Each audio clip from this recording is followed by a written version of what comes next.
रामकृष्ण हरी माऊली. उद्या आहे गुढीपाडवा.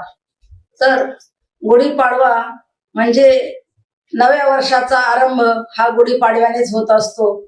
तर उद्या सकाळी आपण लवकर उठून स्नान करून एक मोठी बांबूची काठी घेऊन तिला नवे वस्त्र गुंडाळून आंब्याची आणि कडुनिंबाची डहाळी तसेच साखरेची गाठी घेऊन फुलांचा हार घालून कलशस्थानी एखादा चांदीचा किंवा तांब्याचा गाडवा घेऊन त्याला गंध लावून तो कलशस्थानी ठेवावा व ही गुढी एका पाटावर ठेवून तिच्या समोर चांगली रांगोळी काढावी आणि ब्रह्मध्वजाय नमः म्हणून तिची पूजा करावी.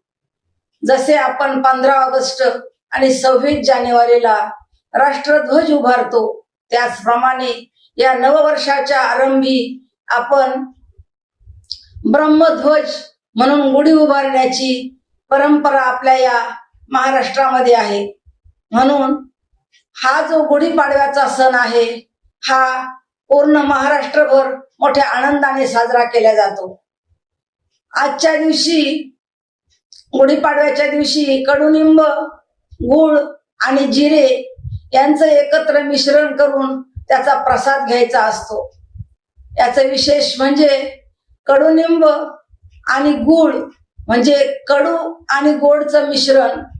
तर पूर्ण वर्षभरात आपल्या ज्या कडू गोड आठवणी असतील त्यांना उजाळा न देता आपण पुढे जायचं असतं. हा संदेश आपल्याला गुढीपाडव्याकडून घ्यायचा असतो.